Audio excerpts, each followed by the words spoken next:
السلام علیکم، میرا نام ہے گلزار اور میں آج آپ کو بتاؤں گی شوہر کے ساتھ زندگی بسر کرنے کا دوسرا پارٹ۔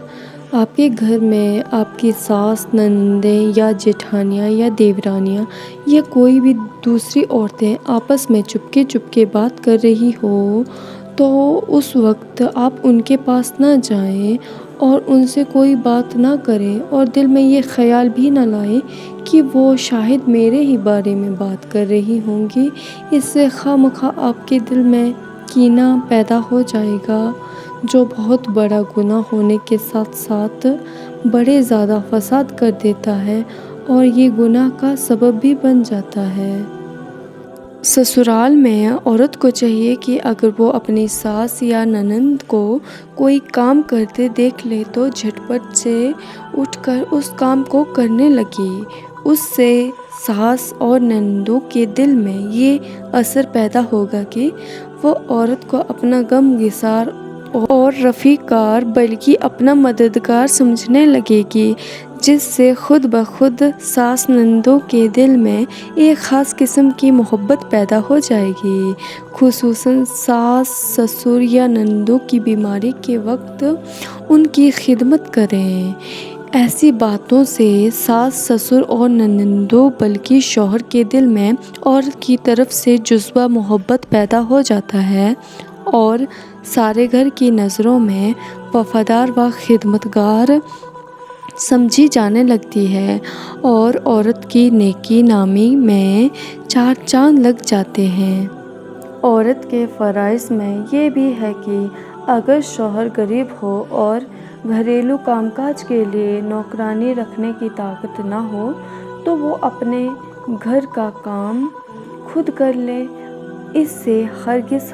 عورت کی نہ کوئی ذلت ہے نہ شرم۔ بخاری شریف کی بہت ساری روایتوں سے یہ پتہ چلتا ہے کہ خود رسول صلی اللہ تعالیٰ علیہ وسلم کی مقدس صاحبزادی حضرت فاطمہ رضی اللہ تعالیٰ عنہا کا بھی یہ معمول تھا کہ وہ اپنے گھر کا سارا کام کاج خود اپنے ہاتھوں سے کیا کرتی تھی۔ کنویں سے پانی بھر کر اور اپنی مقدس پیٹھ پر رکھ کر لایا کرتی تھی، خود ہی چکی چلایا کرتی تھی اور آٹا پیسا کرتی تھی۔ اسی وجہ سے ان کے مبارک ہاتھوں میں کبھی کبھی چھالے پڑ جاتے تھے۔ اسی طرح امیر المومنین حضرت ابوبکر صدیق رضی اللہ تعالیٰ عنہ کی صاحبزادی حضرت اسماء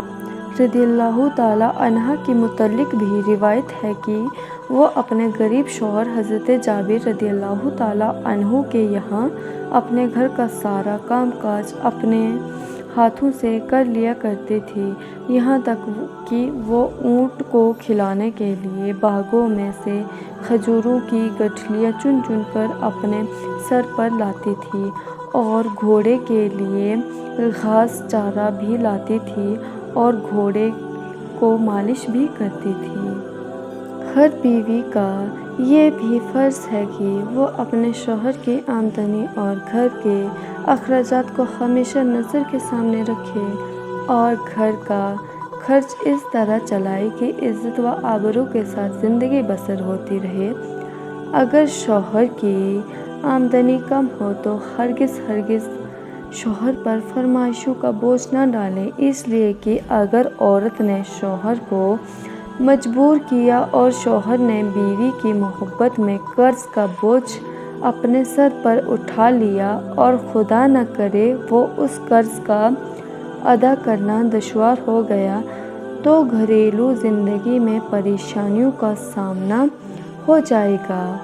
اور میاں بیوی دونوں کی زندگی تنگ ہو جائے گی۔ اس لیے ہر عورت پر لازم ہے کہ صبر کے ساتھ جو کچھ ملے خدا کا شکر ادا کرے اور شوہر کی جتنی آمدنی ہو اسی کے مطابق خرچ کریں اور گھر کے اخراجات کو ہرگز آمدنی سے بڑھنے نہ دیں۔ عورت کو سسرال میں خاص طور پر بات چیت میں اس چیز کا دھیان رکھنا چاہیے کہ نہ تو اتنی زیادہ بات چیت کرے جو